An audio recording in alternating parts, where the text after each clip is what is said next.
Hello and welcome back to the expert stage. I did not realize, because we were already discussing all the topics you should hear as well, that we are a little late. So sorry for that one. I invite the rest of the whole C1 for our expert panel talks on stage. I'm really proud to be here on stage because most of you have expected Charles Ross to be here. So Charles is part of the Performance Days team. And Charles is normally doing not only the moderations, but he's also outlining the full program, which is together with Anna and David today on how footwear does better. But just for having the honor to, or the appreciation to Charles, if you know him so good as we do, please send him a short note or picture with "get well soon." He had an accident and this is why he's not here today. And hope that we have him back soon. So my name is Kim Scholze. I'm part of the outdoor and sporting good industry for a while, starting as a journalist really long ago, 30 years, because that was something we just talked about. I came from board sports industry with various roles in sales and marketing, and now since 3 years with Sympatex, now being one of 2 CEOs. But here as a neutral moderator, because I love asking questions, love speaking, as you maybe know here. And we go back straight direct into our topic on footwear. So how footwear is doing better is part of the Performance Days show, because footwear was implemented by the Performance Days team last year as part not only of textile industry, but the whole world, that we can share knowledge, that we can share inspiration and share solutions. So for the rest of the team honor, which belongs to Performance Days team, is the various media consultancies, the various it's a magazine in here, but also the various forum areas. Please share and use this free knowledge transfer. The team did a hell out of job for that one, and they have created a wonderful show. So now we are here. We have how footwear is doing better, curated by one person, which is called one of the wonderful, inspiring shoe dogs in the world. Rucky, sorry to name you. Rucky Zambrano is, yeah, you called yourself not only the shoe dog, but also you are inspiring and consolidating knowledge, also in the Performance Days team, and it was you and Charles setting up this panel. Sorry that I keep talking so much. I will ask questions a lot. So for today, we have Yona from Wildling Shoes. She's founder and managing director, and we have David Ekelund as founder or co-founder and co-CEO for Icebug. Both brands have a specific influence on the industry. Both brands have full diversity on products. I would love to hand over to you as we had a prep talk on that, and we can sit down now if you like. A personal, more private-driven introduction to make sure that everybody of us can listen on a different scale because of your personality, which an honor to have you here. So do you want to start, Anna? Just some words, what do you do for life? I think the interesting thing for me is that when we started Wildling, we had absolutely no idea of how to make shoes. We basically, our kids grew up... Oh, I interrupt you. You need to have a private introduction of yourself, not of the brand. Yeah, yeah. Okay. So okay. Well, I won't start now with where I was born, but... Good. No, basically, now you really... I'm sorry for disrupting, but it's so for having us here on stage, inspiring the audience. The background is so nice to know. So what you ever want to share on private? Sorry for distracting you. I didn't want that. No problem. Huh?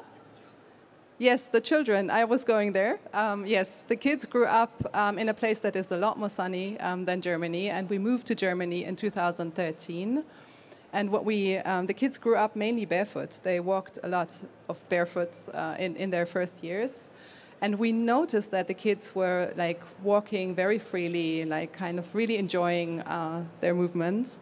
And then we came to Germany, and of course the kids needed shoes in the different climates. And then, yeah, we discovered that regular shoes just wouldn't do it. The kids would walk completely differently, and we just wanted to find something that would let them walk as naturally as possible. So we went right in there and tried to make shoes from really not knowing anything about it. And I think that was our big advantage because we didn't know how to make shoes, so we just tried to do it differently. And this is, for me, I mean, this is where I come from. It's like, okay, somebody tells you this doesn't work, so you just try to do it anyways. Like somebody tells you this is impossible, like then immediately, you know, blood pressure goes up. It's like, okay, we will find a way to do it. So this is the spirit of our brand. This is the spirit of how we do things. And this is really important to me personally. Thank you.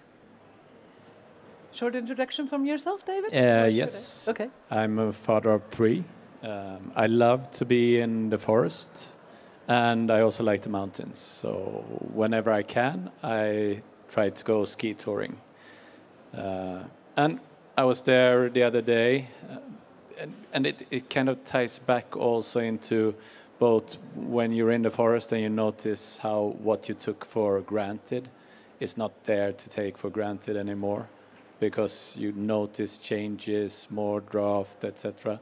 And yesterday when we were skiing up on 2,200 meters, it was almost 15 degrees in the sun. So it's, you know, it ties back to this love for nature, being outdoors, and actually feeling that we have a real responsibility to do something with this.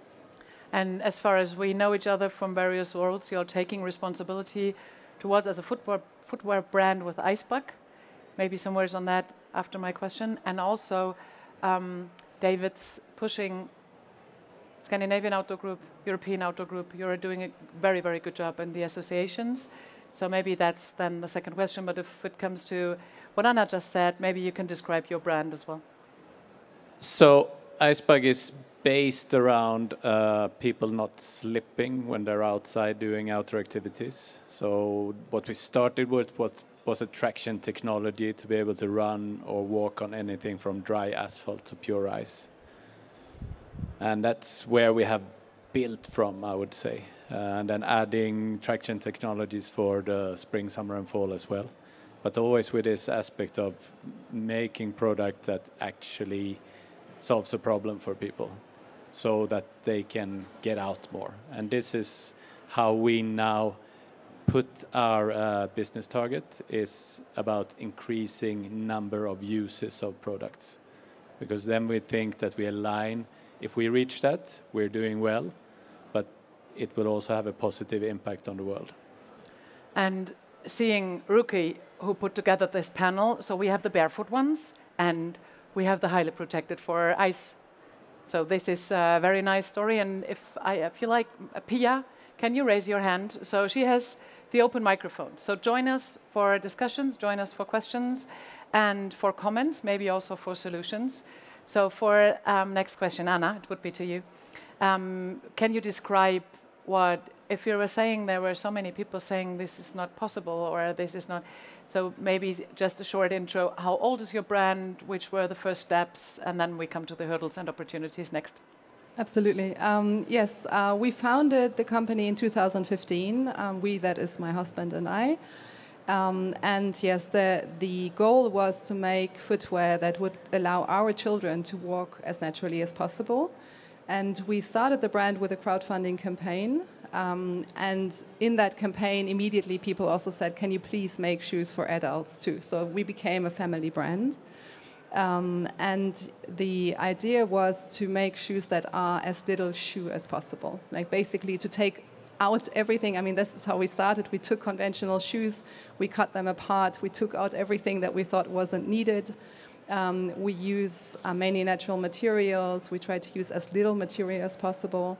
Also from a sustainability perspective. And I mean, that was something that became clear very quickly, is that if we're doing something for our kids, then their future is a super important part, and we can't just, you know, do business as usual, but we need to find new ways of doing this. So this has become a huge part of our endeavor, is to really rethink everything, to rethink not only how the shoe is made or what function it can offer, but really also to how to source materials, how to go deeper in the supply chain, how to, and I mean, this is our biggest question, how to find solutions through doing business, right? Because I think very often it's like, okay, you're doing business as usual, and then you're trying to make up for it afterwards. by donating money or by doing something else positive. And we're trying to figure out how to do or how to have the positive impact through doing business. So this is kind of our biggest endeavor. Which matches pretty clear was that what you were doing, David, correct? Yeah, I think it's great. I think you all need an enemy, and our enemy is business as usual when it's destructive. So we try to poke on that whenever there are bad things like black boxes in the supply chain, which are not talked enough about.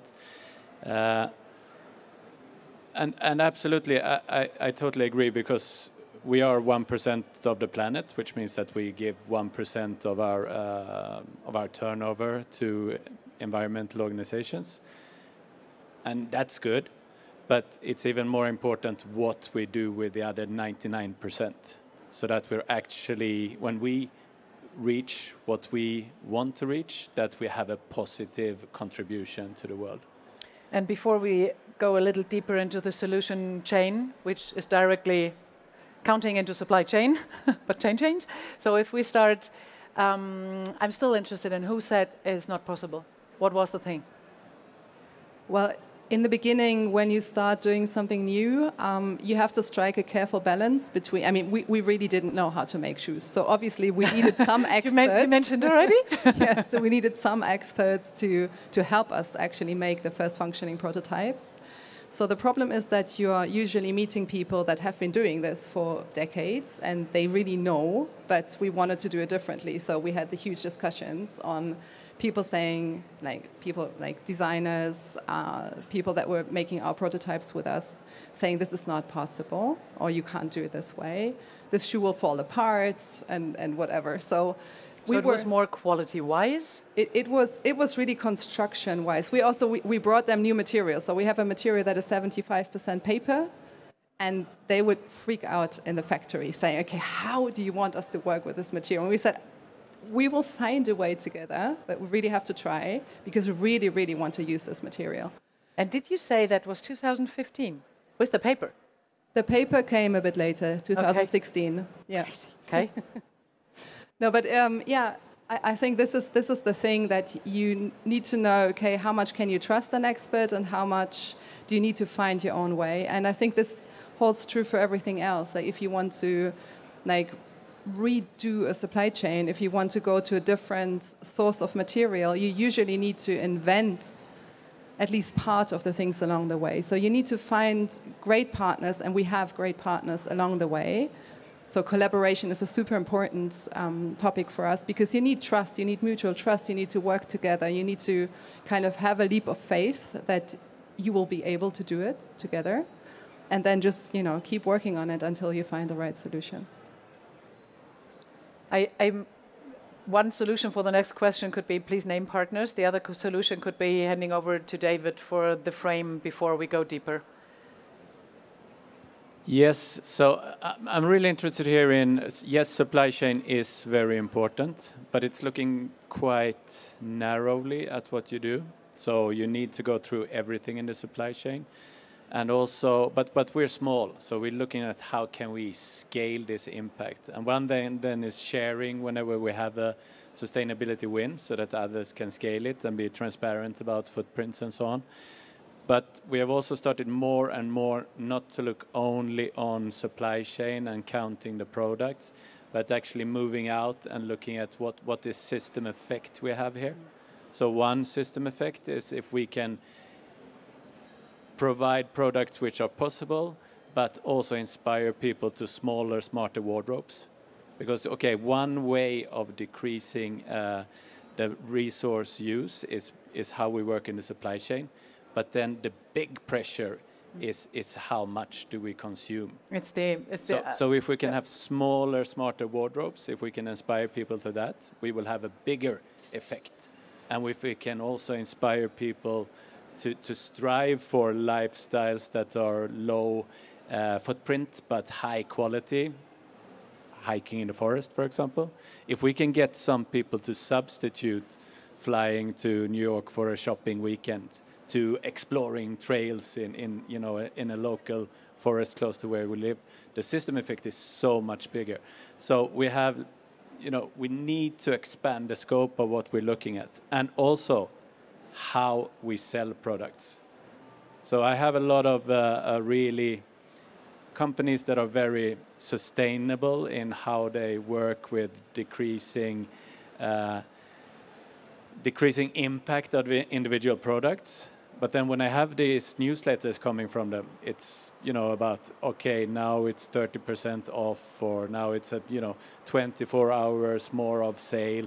So it doesn't matter if we do super sustainable product if nobody really needs them, and we design our sales and marketing to trigger overconsumption.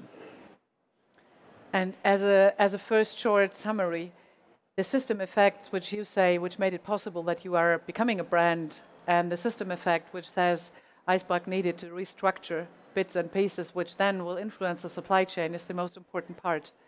So if there are, again, Pia, please raise your hand again, if there are comments, questions, or answers exactly on this, because this is, Rucky put it together, this panel showing the system effect, the supply chain effect, the questions on personality, what do you need to make really sure that you go deep into the various bits and fields, and we're going to come to the examples later. Rucky, for your contribution. I'm still fully able to change chairs, just if you like.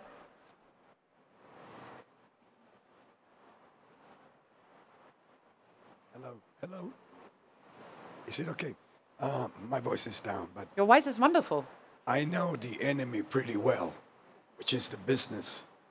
And what I really like about your brands is the touch on the end consumer. The sensibility that the brand, the core of the brand has with the end consumer, and how we are enabled to educate them. And my question is, how is your end consumer reacting to what you are proposing? And before we answer that one, allow me to ask, what are you proposing? Bring it down to 10 facts, please. Both. What are you proposing? So Rucky is asking, how is the end consumer reacting? But just to make sure that everybody knows what we know, Icebug has a specific, this is what we stand for, and Wildling as well. So please sum it up for the audience. You're proposing to the end consumer to judge on how they react. Well, it's a little large, but what we try to be is a change maker for a society where people can thrive on a planet in balance. And our commitment is to use our platform and our company to maximize our positive impact. So, is this a proposition that end consumers are very interested in? Some. But this is not the key issue, and in Icebug we have said that it's not allowed to use consumer. We have customers, yes, there is a transaction side. When that transaction is done, we have an expectancy that they will be users, and then we are trying to extend a hand to invite them to co-create, sustainable lifestyles, or making lifestyle with lower footprint desirable. But they should never buy an Icebug product because it's a quote-unquote sustainable product. They should buy it because they want to use it a lot to get out more. And to add, and this is not the storytelling marketing part, but it's what I learned when we got to know around 2015, that was you are offering experiences to make sure that it's influencing mindset. Offering ideas how to go out or how to start approaching in a different way. And this is why I was asking the question on both of you before we have the answer from the end consumer, because that's the thing why you chose both brands. It's the emotion, experience, world of this is outdoors. So this is what I wanted to, Yeah, so I think we were pretty early. A lot of people now in the outdoor sector where we identify the most, though we are not super typical. A lot of them were struggling with those, and I told you I was skiing yesterday, but the stereotype picture is that of a white middle-aged man with a beard on a mountaintop. But we wanted to try quite early to make sure that more people felt welcome outside. So I think that's our main, what we try to have as a kind of emotional touch point with the users, that lowering the bar for what we call outdoor activity, so that more people can participate, knowing that you have the social aspect, which is great for well-being, you have the physical aspect, and you have the connection to nature. And the question on Rucky was on consumption and responsible consumption, so keep this in mind. And first, your exploration, what is Wildling doing? Yes, and we really need to talk more. A lot of what you're saying is resonating. So yes, our goal is to rewild people's lives one step at a time. So it's kind of a similar thing. We want people to move more freely, people to be more mindful, people to feel more healthy. So regeneration is a big topic for us, both in terms of health and also in terms of how we do business. And we're trying to do this, we are a D2C brand, so we're talking directly to our customers, and we're trying to build a community where people can share experiences, where they can help each other, where we can really feel more like a community, and instead of like a brand to consumer relationship. We are trying to be very, very transparent about everything that we do, also about things that are not going so well. And there are tons of challenges. So we're taking people along on the journey of how we're trying to do the best. And our goal is to become or to work like an ecosystem. That's basically the big goal is to, and this is also like an invitation to everyone here. We need to collaborate a lot more. I think we need to get away from, the old, okay, I'm working here and you're my competitor and I will not share what I know with you because we could, you're going to take my market segment. So we need to collaborate because we have some huge problems to solve and we can only do that together. So that's basically what we're trying to do, is to open up, to share, to find partners, to find people to collaborate with along the supply chain, but also beyond that. And just as an example, for example, money, for me, if you look at an ecosystem, that's just a nutrient, right? It's just something that can help to grow, not just us, because then it would be unhealthy. If you just accumulate a nutrient in one place, it becomes toxic. So instead, to really go out and share and have many independent, small partners along that chain, that would be really, really helpful. So, did you do the audit for the B Corp, or was that because that's exactly the words and appreciation for that long process? Because you are a B Corp, correct? Yes, we are. Yeah. You wanted to have a comment?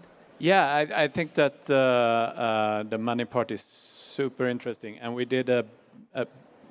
we had this conversation with our bank, because if we talk about supply chain, the bank is an important supplier of money, and finance emission is something which is not very often looked at, but a lot of companies have big finance emissions because their money in the bank goes to different kind of assets in fossil industry or new fossil fuel investments. So we started that dialogue with the bank 6-7 years ago, and first they were just completely blank. They had no concept of what we were talking about. But then gradually, we raised the topic, and we're a very, very small customer with them. But they have now signed on, and I don't take any kind of credit for this, but maybe we did something very small in this direction. They have not signed that they won't finance any new fossil fuel investments. So that's a pretty big step. And then together with Exponential Roadmap Initiative, we have made a greening cash action guide. Greening cash action guide. Okay. So kind of like a manual or a guide, obviously, for how you green your cash. What do you need to ask the bank, and how do you follow up? And then we also in Sweden, we match it with a cheat sheet for how the big banks are doing. And this I want to take to Outdoor by ISPO next time. When did you do that? Last year? Yeah. Congratulations. So let's team up for hitting the German banks. Yes. Chit chat. So if there are no questions on the universe, there is one. Pia, can you assist us, please? Thank you. And if there are answers, questions, or comments, please start with a short introduction of your name, of your role, and who you are speaking for, if it's not yourself. Hello. Hello. Hello. Yeah, my name is David Bayliss from Advancer. We're a polyester fiber producer. And I was interested because you explained like a lot of startups, you have a great product, a great product idea, and then we talked about the benefits to the consumers. And the piece in the middle, I know you don't like business, but as a businessman, that's maybe the part that interests me, is how have you been able to connect the two? Because finding retailers who want to deal with small brands with a bright idea is maybe not so. Maybe it's through e-commerce, I don't know, but yeah, it would be great if you could explain how you brought your products to market. I'll hand this over to you because we are actually only an e-commerce brand. We sell our own products directly to consumers. Sorry, maybe I interrupt because the D2C, which you mentioned, is the direct to consumer. So yes, direct to consumer. So yes, we sell directly to our end customers. But I'll hand over to you because I think you have some retail. Yeah, and I like business. Otherwise, I wouldn't choose to be in business. It's business as usual when it's destructive that I don't, because it's stupid. So that I don't like destructivity. So what we did, it was quite difficult because we had a quite niche product, and everybody said that. Yeah, it's everybody again. But most people in the industry said that there's a very small market for this. And, you know, studs as a traction technology, it's only for old people. We managed to get out, and then the user feedback was super, super strong. So what is the Icebug wow moment is when you're in a condition where you expect to slip, and then you have traction. And people are amazed with that. And that is repeating over and over again. So I guess you have to find something which somebody likes you for, and then you have to try to stick to that, because it doesn't happen that often. So you need to be a little bit humble whenever that happens too, and not try to change everything and, you know, thinking that you're cooler than you are and conquer New York or whatever. So find something that somebody really likes, that you can also, that provides enough value so that you can live from it. And trying to add your question, because that shows the universe before we come to concrete action. It's exactly the question on small or focused. Concrete in a very specific field of play with the very specific end consumers or retailers, which is exactly what you both were saying. So at the beginning, it was maybe a little hard to find the right voice or field of play. But this would then be, we have another 7.5 minutes to go. So if there are questions, just show it up front so that we know how far we can go into the concrete ones. But seeing, you wanted to say something on the supply chain. Rucky was asking for what's the end consumer reaction. So maybe we can put on like a thing between 8 to 10 points on concrete outcomes, what our audience can learn. Can we put it in a call to action language? A call to action? Yes.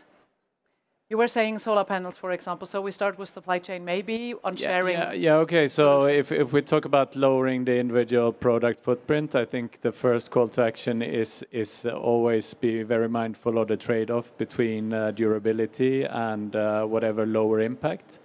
And then, I mean, a lot of the measuring of you know, the data you have when you measure product footprint, it's theoretical, and underlying data sets are not super strong.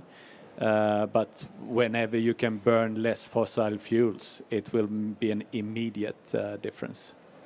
So I think that would be, look at where you have coal, look at where you have oil, and try to get rid of as much of that as fast as possible. You don't even need to measure your total footprint to know that if we move away from coal in the supply chain, it will be very helpful. Or if we switch from oil to solar, it will be very helpful. Thank you. And maybe also you can look at it from a very creative perspective also, because I think looking at something positive is always much more motivating. So instead of trying to only look at what you can reduce or where, what you don't want to use. You can also look at things that you want to do, or that could be positive, could have a positive impact on people, on the environment. And I hate to make that distinction because we're all part of the environment. But if you look at the positive outcome, you can go and say, okay, what do we have here, and what else can we do on top that could have a positive effect? For example, by giving people like a future, like a sustainable future, by having like a great partnership that you can build on, and there are always things that you can improve in a partnership. So every little step towards that improvement is something positive that you can do. You can also, like, for example, we have a project in Portugal, because you were asking about suppliers. So we are working with the organization Rewilding Europe that are trying to make Europe a wilder place. And one of their problems is that the local population are scared of the wolves coming back. So we're buying wool from local shepherds that otherwise they can't use because that wool market is no longer existing. So we have, we're buying their wool. We can support their shepherd dogs. We have a very small supply chain within a 150-kilometer radius, like from the fiber of the sheep to the factory that makes our shoes, through all the stages of the wool processing. And I think that's a nice way of looking at, like, how can you, yes.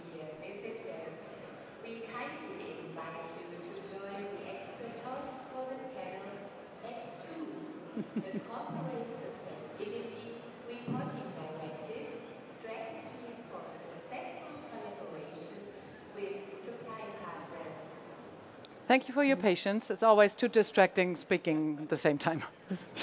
So it's just a different way of looking at what you can do, and how you can use that, like, partnerships more creatively. And I think that's, like, it adds a lot of positive energy.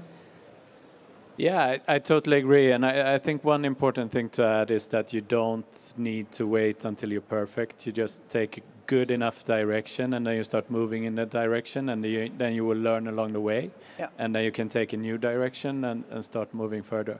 Absolutely. But to what Anna said, I think it's super important also, because nobody came into, this industry or any other industry just to decrease what's bad. It's about, setting targets which inspire some hope, and also increasing what's good. And one of the really, I would say, the best program we have in place now, it's probably that we have 3 hours of paid training during the week. So Monday, Wednesday, Friday, we close the office between 11 and 12. And everybody have to go out to do something. It can be a walk, or mushroom hunting, or trail running, or mountain biking, or canoeing, but it's an physical activity. And this has been by far the thing we've done that has received most interest from media around. And now we're looking at a lot of people coming to us saying, okay, so how are you doing this? So imagine if we could scale this on a make this the norm in businesses. That would mean that everybody who has a desk work would actually have access at work to reaching the WHO recommendations for physical activity, and the long-term effect that would have would be. We would need 2 hours more. I'm sorry for that one, because it's so inspiring and also learning. So use the time for now.